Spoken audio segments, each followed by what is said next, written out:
Bonjour, alors voici une nouvelle vidéo qui va parler de la variation d'une fonction. Donc je suis contente de vous retrouver avec des nouvelles vidéos sur les fonctions, les dérivées, les intégrales, etc. Donc il va y en avoir d'autres qui vont s'en venir. Donc on commence par la variation d'une fonction à comprendre vraiment ce que ça signifie de dériver une fonction, ce que ça nous donne comme information sur la fonction. Et ensuite, on va faire un problème type avec le tableau de la variation de fonction et on finira par le test de la dérivée seconde.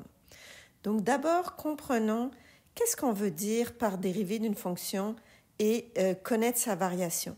Donc, on commence par la fonction de base que vous connaissez bien, qui est la parabole orientée vers le haut, y égale x2, centrée à l'origine.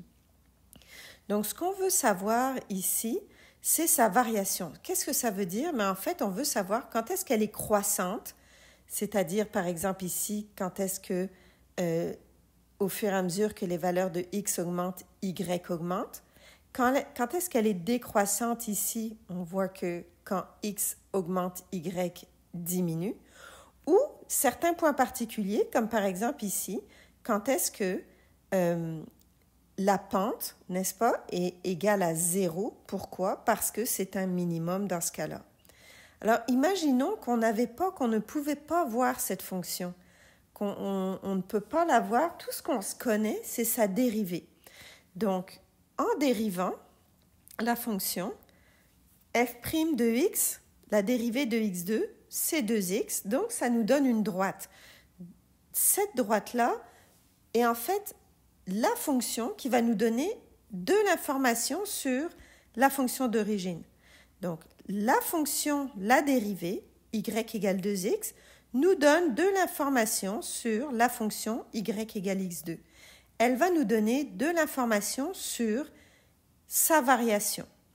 Alors, par exemple, si je me fais un petit tableau et que je vais chercher quelques points, prenons le premier point qui est quand x égale 0, la dérivée est 0. Qu'est-ce que ça veut dire? Ça veut dire que la pente de la tangente de la fonction, si je fais une tangente ici, à frôler le point x égale 0, on voit que la pente est égale à 0. D'accord? Est-ce qu'on le voit aussi sur la dérivée? Exactement. Quand x égale 0, la pente est 0. Donc, on voit que la dérivée nous donne vraiment l'information sur la fonction de base qui est la parabole. Si on prend on va prendre deux autres points. OK? On va prendre maintenant le point 1 et moins 1. Alors, regardons en bas sur notre droite, on voit que quand x égale 1, la fonction, la droite, donne comme valeur 2. Et quand x égale moins 1, la fonction, la droite, nous donne comme valeur moins 2. Donc, ça veut dire que, comme c'est la dérivée, ça veut dire que la pente, dans la fonction d'origine, pour la parabole, devrait être de 2 et de moins 2, respectivement, à ces points.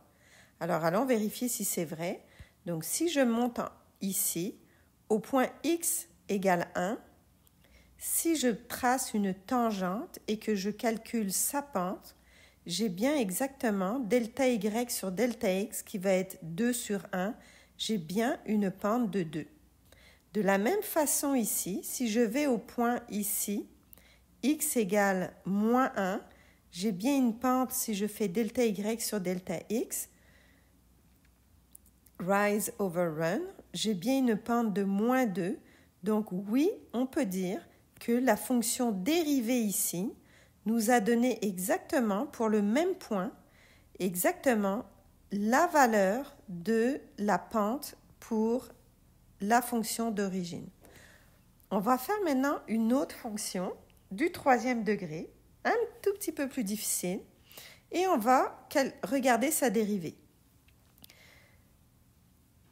Donc ici, la fonction d'origine, x au cube divisé par 3 moins 2x2 plus 3x plus 5 et sa dérivée x2 moins 4x plus 3. Donc on voit que comme on a dérivé, on passe d'une fonction du troisième degré à une fonction du deuxième degré. Donc, comment ça va fonctionner? Comment la deuxième fonction, la dérivée, va nous donner de l'information sur la fonction de départ. Donc, on va commencer tout simplement par un premier point. Donc, si on regarde, on est toujours intéressé par les maximums et les minimums. Donc, on voit ici que au point x égale 1, on a un maximum. Donc, si on a bien compris ce qu'on a vu tout à l'heure, ça voudrait dire que la dérivée égale 0.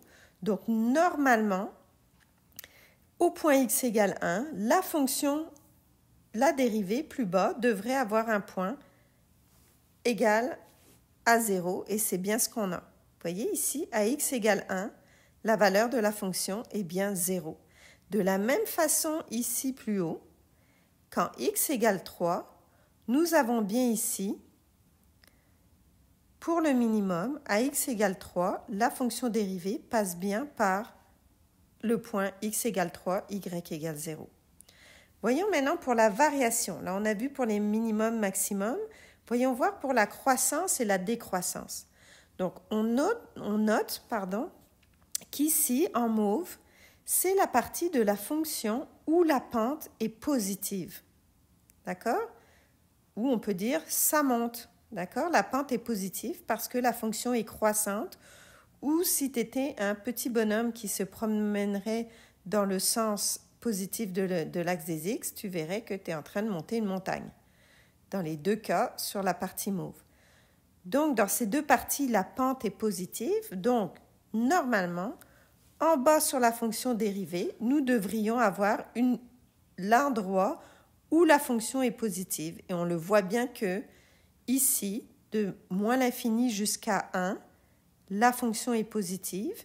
Et ensuite, de 3 jusqu'à l'infini, la fonction est également positive. Alors, quand on dit qu'une fonction est positive, on n'oublie pas, ça veut dire que ses valeurs en y sont positives. Ensuite, si on regarde ici, ça c'est la partie de la fonction où la pente est négative. Donc, c'est la partie de la montagne où on a la piste de ski descendante, n'est-ce pas? Donc, la pente est négative ici. Donc, pour la dérivée, on voit que on est dans la partie négative de la dérivée. Les valeurs de ces points ici, y est négative. Donc, on voit en orange la partie négative de la dérivée qui correspond bien à la partie négative où la pente est négative dans la fonction d'origine. Donc, ça conclut pour l'étude des graphiques. On voit que c'est la même chose ici, juste pour finir, pour la fonction, pour la parabole. Ici, la pente est positive, donc, entre guillemets, on monte, et on se retrouve avec une dérivée qui est positive. Et en orange, la partie négative, la pente est négative, donc on voit la même chose ici. La pente, la dérivée est négative parce que la pente est négative dans la fonction d'origine. Également, on voit à x égale 0, nous avons aussi une dérivée qui est égale à 0. Alors maintenant, ce qu'on va faire, c'est un exercice type. Donc, on vous demande de trouver la variation d'une fonction.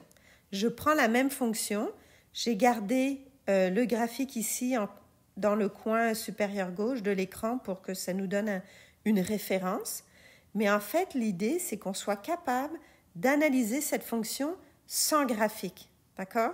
Donc, première chose qu'on veut faire, c'est d'aller trouver où nous avons nos maximums et nos minimums possibles. C'est-à-dire, on doit trouver quand est-ce que la dérivée égale 0. Donc, la première étape, c'est de dériver.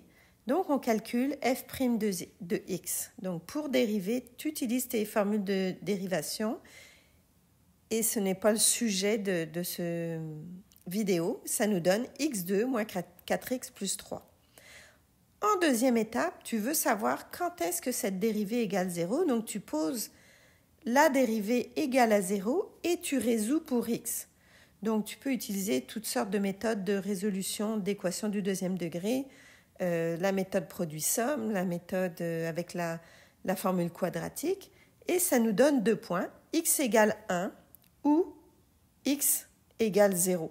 Donc, nous savons qu'à x égale 1 ou à x égale 0, il y a soit des minimums, soit des maximums. Mais on ne sait pas encore exactement ce que c'est. Pour pouvoir l'étudier, nous allons faire ce qu'on appelle un tableau de variation. Et ça, c'est notre troisième étape. Donc, pour bâtir un tableau de variation, tu commences sur le domaine. D'accord? Donc, à moins que ton domaine soit restreint, tu vas étudier la fonction de moins l'infini à plus l'infini.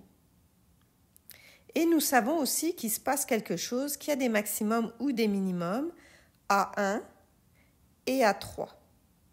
Donc, tu bâtis comme ça ton tableau.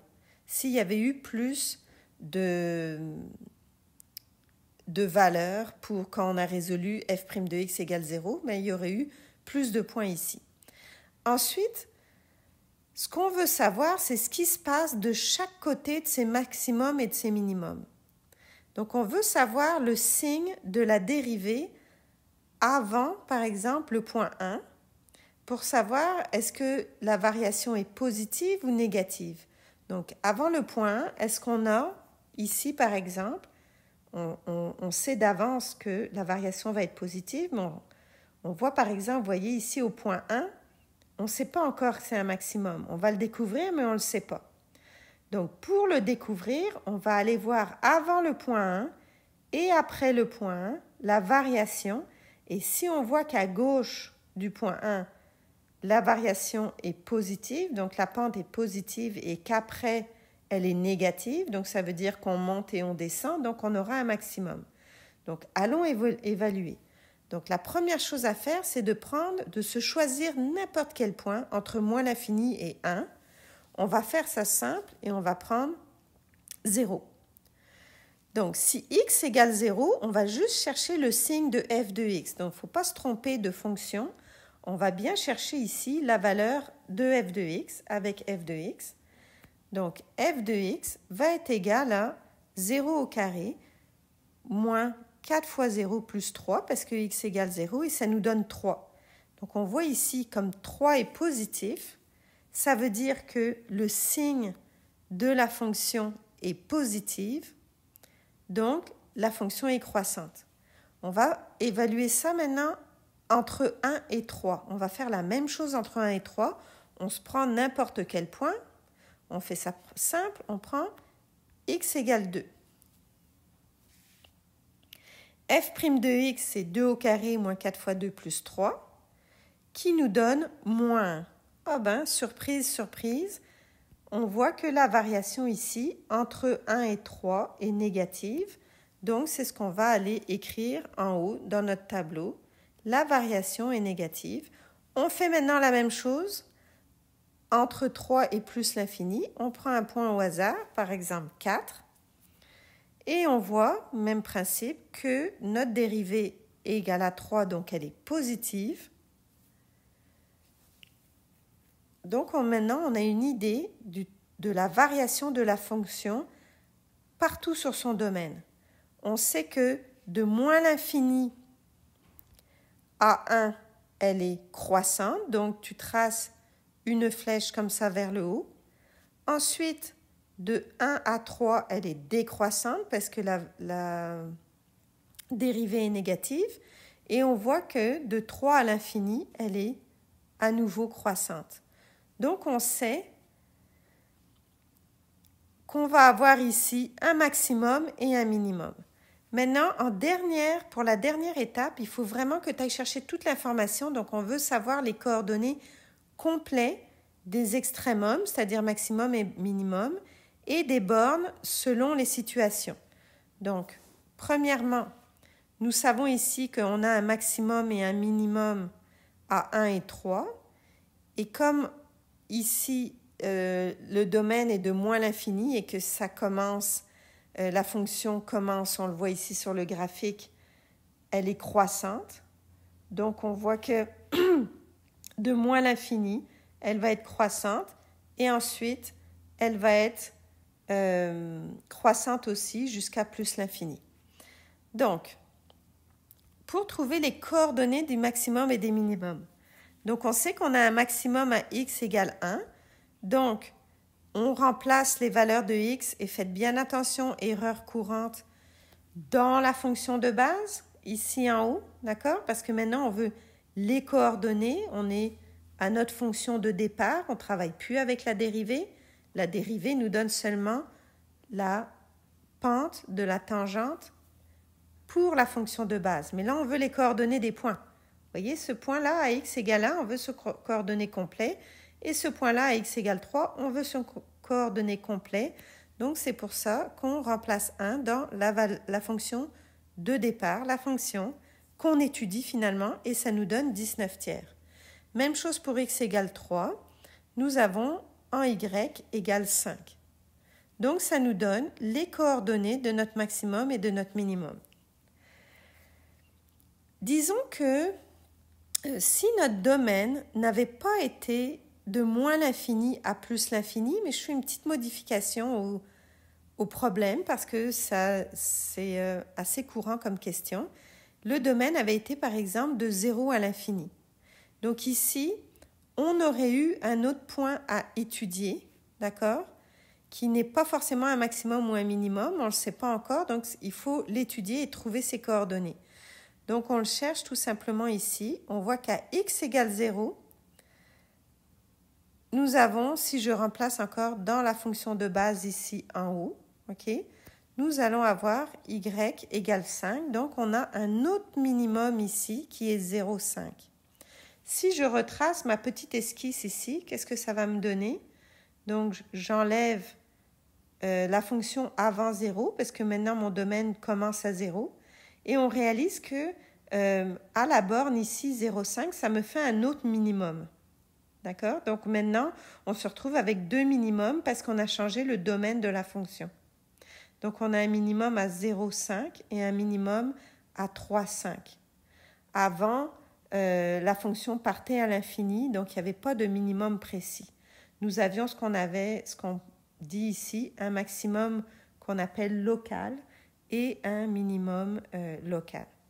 Donc voilà, il me reste une chose à vous expliquer. Il y a une autre façon de savoir si un point en particulier, une fois qu'on sait que la pente est égale 0, donc on est rendu à l'étape 2, d'accord? On est rendu à l'étape 2 et il y a une autre façon de faire l'étape 3. Quand on cherche juste une information précise, on veut juste savoir est-ce que tel point est un maximum ou un minimum. Donc parfois on vous demande un tableau de variation de la fonction, mais parfois on peut vous demander tout simplement à l'aide du test de la dérivée seconde, vérifier ou dites si à x égale 3 par exemple, il y a un maximum ou un minimum. Donc, tu vas utiliser ce qu'on appelle le test de la dérivée seconde. Alors, comment ça fonctionne? La dérivée seconde, c'est qu'on a dérivé une deuxième fois. Okay? Donc, ça va nous donner, en fait, la variation de la variation de la fonction. Ça commence à être compliqué. Donc, disons ici notre belle parabole, okay, orientée vers le haut. On voit ici que la dérivée, la pente, est positive et de ce côté-là, elle est négative. Mais comment varie cette pente-là? Elle passe de positive, puis de 0, puis de négative. Donc, en fait, la pente ici diminue. Donc, la variation va être négative. La variation de la dérivée première, si on veut, va être négative.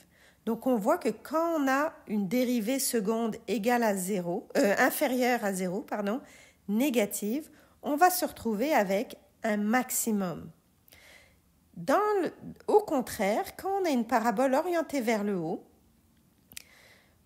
on voit que la dérivée première ici, la pente est négative, de l'autre côté elle est positive, donc la variation de la dérivée, d'accord, va passer de négative à positif, donc elle va en augmentant, donc ici la dérivée seconde va être positive.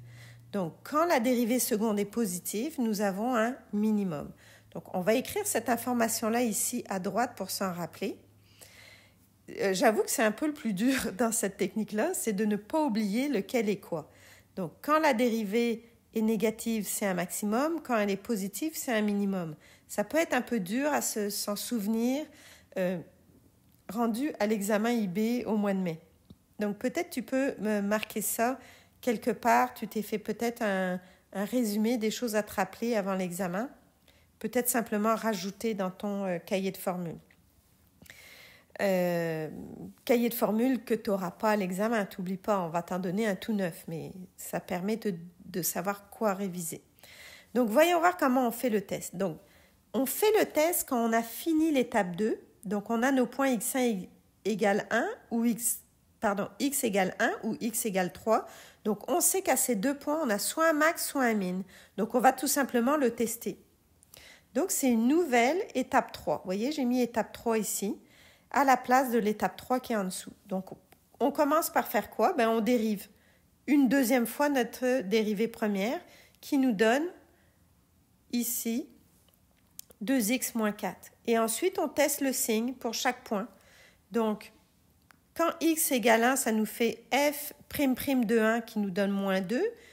Tiens donc, une dérivée seconde négative qui nous donne comme information qu'on a un maximum, et c'est bien ce qu'on a, n'est-ce pas?